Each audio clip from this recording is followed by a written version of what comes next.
fazer pelos seus filhos, orando e clamando por eles, buscando a graça, o amor, o favor do Senhor junto a eles, pedindo a orientação de Deus para que eles tenham a sabedoria para escolher a profissão de acordo com a vontade de Deus, de acordo com os planos do Senhor. Como será ruim se eles passarem 10, 15, 20 anos trabalhando numa coisa apenas por dinheiro e não sendo felizes nem realizados naquilo que fazem, simplesmente porque não oraram ao Senhor e não perguntaram e disseram: Deus, o que o Senhor quer da minha vida? Para que o Senhor me fez?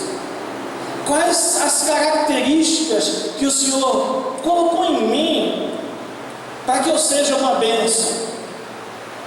No que, Senhor, que eu vou ser bom? Vou fazer com qualidade, e não somente fazer com qualidade, mas vou sentir muita alegria em fazer. Sabe aquelas coisas que eu falo assim: ah, mas isso aí, você tem um jeito todo especial para isso aí. Se nossos filhos não entenderem isso do Senhor, nós vamos vê-los tristes, talvez com dinheiro no bolso, talvez com boas casas, passeando, mas ainda assim infelizes. Oremos por eles, pelas escolhas das suas futuras esposas e esposos. Quem será o seu genro?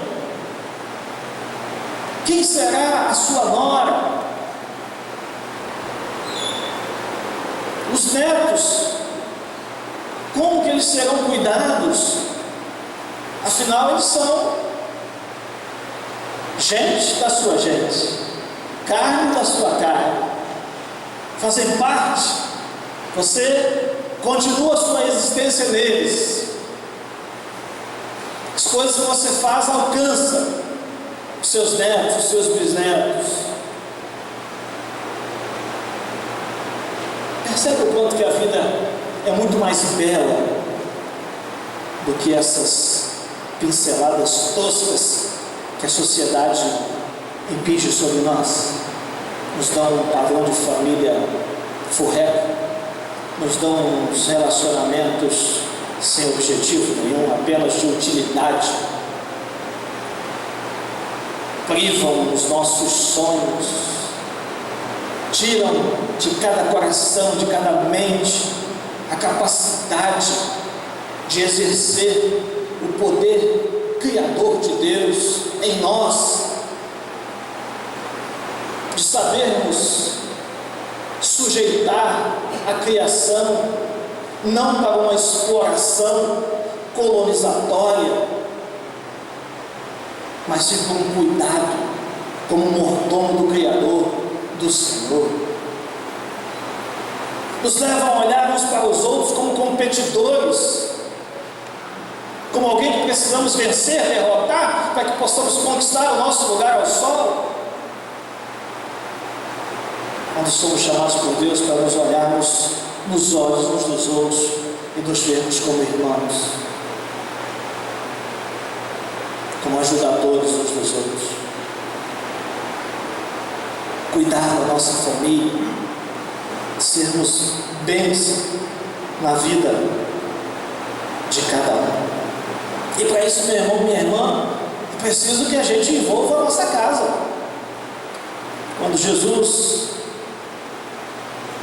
entrou na casa de um homem chamado Zaqueu, Lucas capítulo 19, versículos de 5 a 10, a palavra nos diz assim: e quando Jesus chegou àquele, Lucas 19, de 5 a 10, e quando Jesus chegou àquele lugar, olhando para cima, viu e disse: Zaqueu, desce depressa, porque hoje me convém pousar em tua casa. E apressando-se desceu, recebeu alegremente. E vendo todos isto, murmuravam, dizendo que entrara para ser hóspede de um homem pecador. E levantando-se Zaqueu, disse ao Senhor: Senhor, eis que eu dou aos pobres metade dos meus bens. E se em alguma coisa tenho defraudado alguém, eu restituo quadruplicado.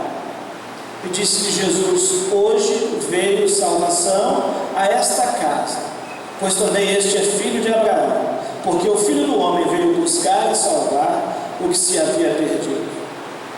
Interessante, meus amados irmãos, é que esse texto nos mostra que Zaqueu levou a salvação para dentro da sua casa.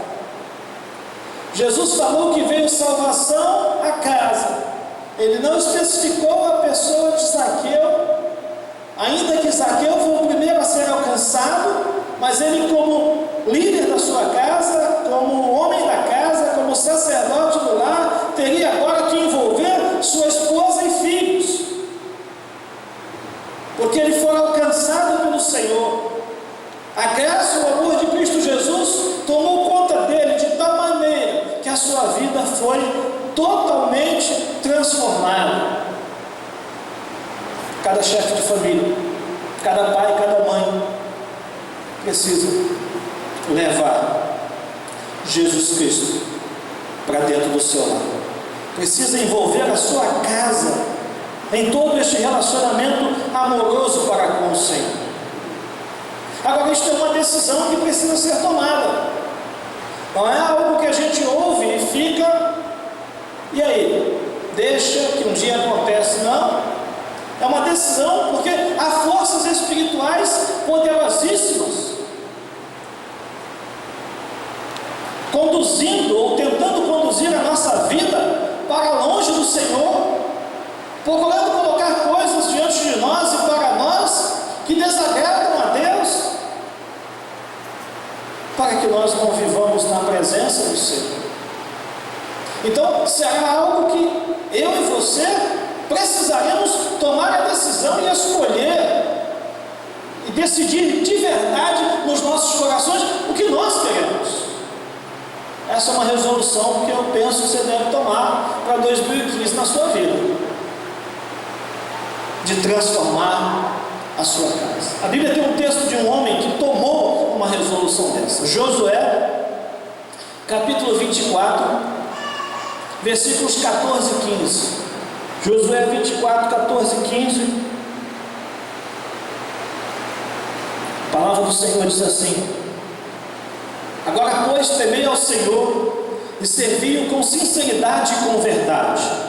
Deitai fora os deuses aos quais serviram vossos pais, além do rio e no Egito, e servi ao Senhor. Porém, se vos parece mal aos vossos olhos servir ao Senhor, escolhei hoje a quem servais. Se aos deuses a quem serviram vossos pais, que estavam além do rio, ou aos deuses dos amorreus, em cuja terra habitais.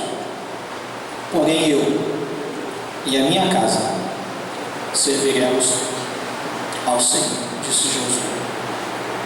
Você percebe que esta não é uma decisão que vai com a maioria. Você percebe que esta não é uma decisão que é tomada depois que muita gente já tomou. Você percebe que esta não é uma decisão que está atrelada ao lugar onde se encontra? Não. Porque o questionamento de Josué é o seguinte: ou você segue o Deus dos seus pais, que serviram além do rio, ou então vocês seguem os deuses dos amorreus na terra em que vocês estão habitando. Ou seja, vocês estão numa terra impura, vocês estão num lugar infestado de idolatria, vocês estão num lugar onde o nome de Deus não é glorificado. Mas vocês precisam tomar uma decisão. Agora, não quero nem saber qual é a decisão de vocês. Eu já tomei a minha. Eu e a minha casa serviremos ao Senhor.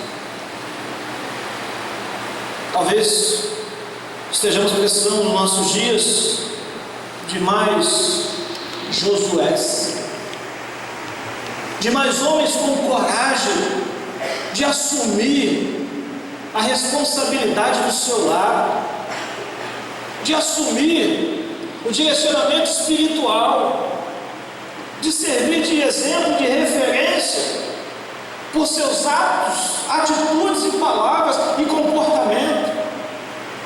Talvez não só pelo que diz, mas muito mais pelo que faz. porque esta decisão precisa estar no nosso coração.